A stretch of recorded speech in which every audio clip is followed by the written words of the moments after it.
Hello and welcome to the Recall Room, the podcast dedicated to helping humans better understand the dogs they love, where knowledge runs free and dogs thrive. I'm Lisa, and I've been training and working with dogs since I was a teenager. I'm a lifelong dog lover, persistent student of canine culture, and a proud dog mom. Whether you're raising a puppy, navigating behavior challenges, caring for a senior dog, or simply fascinated by how dogs think and communicate, you are definitely in the right place. Before we get started, though, a quick legal note. The information provided on this podcast is for educational and entertainment purposes only. I am a positive reinforcement trainer and dog enthusiast sharing what I've learned through experience and ongoing education. I am not a veterinarian, not a veterinary behaviorist, and not a certified canine professional.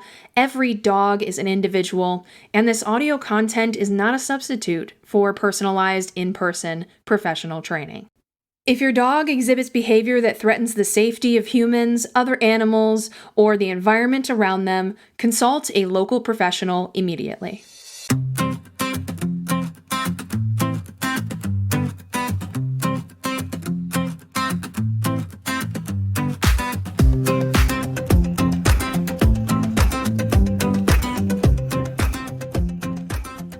Looking back, I think I've always been fascinated by dogs.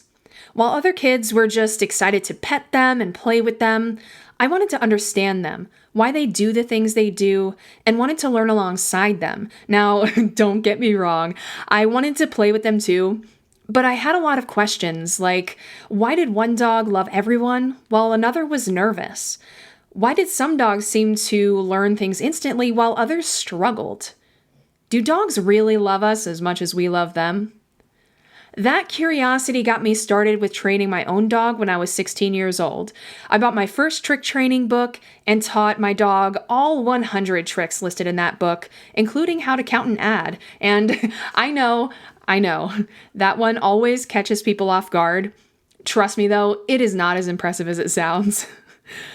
Of course though, once those tricks were mastered, I wanted to show everyone all the cool things my dog could do, which also meant that I was teaching my friends and their parents how to do them. That progression eventually led me to dog training in its entirety, and I've spent years learning from dogs and the people around them who love them. Over the years, I've realized that many dog owners aren't struggling because they have bad dogs, even though sometimes they think they do. They're struggling because they don't fully understand what their dogs are trying to communicate. Keep in mind, we speak two very different languages. We often expect dogs to understand our world, but we don't tend to spend a lot of time trying to understand theirs. And that's exactly why I've created the Recall Room. If you break down the name, the recall of the Recall Room represents more than just one of the most important cues a dog can learn. It's about recalling information, which is very much what we'll do as this podcast continues, and it's something we all do every single day, right? The room within the name isn't just the space I'm recording in, it represents the place we all can come back to. Back to the fundamentals, back to the science, back to better conversations, and back to the relationship at the core of living with dogs. You see, in dog training, recall is built on trust. A dog chooses to come back because you've made yourself worth returning to. And I believe learning works the same way. Sometimes we need to revisit old ideas, challenge long-held beliefs, and return to the why behind what we do. And that's where growth happens. I also hope this podcast reflects something I deeply believe to be true for both life and dog training. And it's at the core of what I've always tried to express to the people around me. And I want to slow it down here. I want you to hear me. And I mean really hear me. Progress matters more than perfection. There is no perfect dog. There is no perfect owner. Every dog is an individual, every relationship is unique, and every opportunity to learn brings us one step closer to understanding each other. My goal isn't just to help you teach better behaviors, it's to help you better understand the dog in front of you. through thoughtful conversations, practical knowledge, and evidence-based training concepts, we'll strengthen communication, build trust, and create the kind of partnership that's always worth coming back to. On this podcast, we'll be talking about dog behavior and dog psychology, puppyhood and adolescence, as well as senior dogs, enrichment and fulfillment, reading body language, building trust, common myths and misconceptions, and the incredible bond between dogs and their humans. You'll probably be hearing me talk about my own dogs from time to time because they've taught me some of my biggest life lessons. Jackson was my terrier mix and has unfortunately left this earth, but he is the dog that started it all for me, in my adult life that is. He was full of anxiety, did not get along with anyone, although I will say, once you were in his club, you were in there for life and he would do anything for you. But he was also overflowing with love and determination. I had trained dogs before him, but training Jackson pushed me to dive deeper into dog psychology, helped me see how anxiety can look different in dogs each day, and gave me a better understanding of what people go through when tackling challenging behaviors within their own home. Now, Loki, our Staffordshire Terrier, has taught me about resilience, patience, and meeting a dog where they are.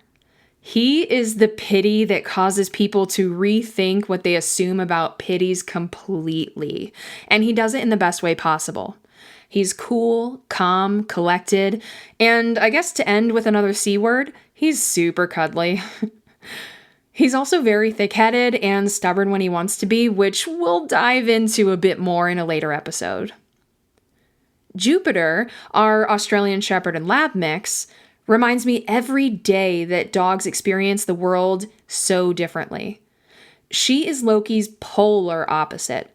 She is loud, boisterous, active, perpetually perky and happy, and also very focused, which sometimes works against her, and we will also likely dive into that a bit more in a later episode.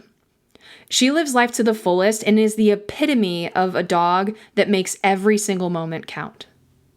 Now, back to why we're here. My goal isn't just to help you train your dog. In fact, if you need help with training, and I mean real help with training, you should seek out an in-person dog trainer because no podcast, whether it's mine or somebody else's, will ever replace that. My goal is, however, to help you understand your dog. And I mean truly understand them so that you can get to the bottom of any behaviors that you're currently experiencing. Because when we understand our dogs better, training becomes easier, communication becomes clearer, and our relationships become stronger. So with all that being said, I want to thank you for joining me on the very first episode of The Recall Room.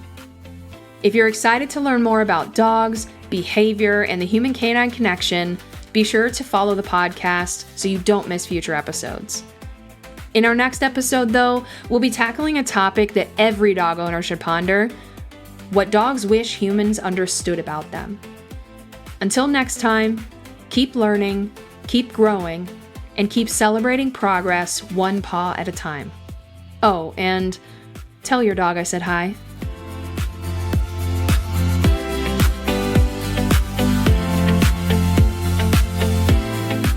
Before I leave you here and wrap up this episode, I am dying to know, what's something your dog does that you've never understood? Send it my way, and it might become a future episode. The information in this podcast is for educational purposes only and is not a substitute for veterinary or professional behavioral advice. Always consider your dog's unique needs, remember that every dog is different, and consult qualified professionals when appropriate or necessary.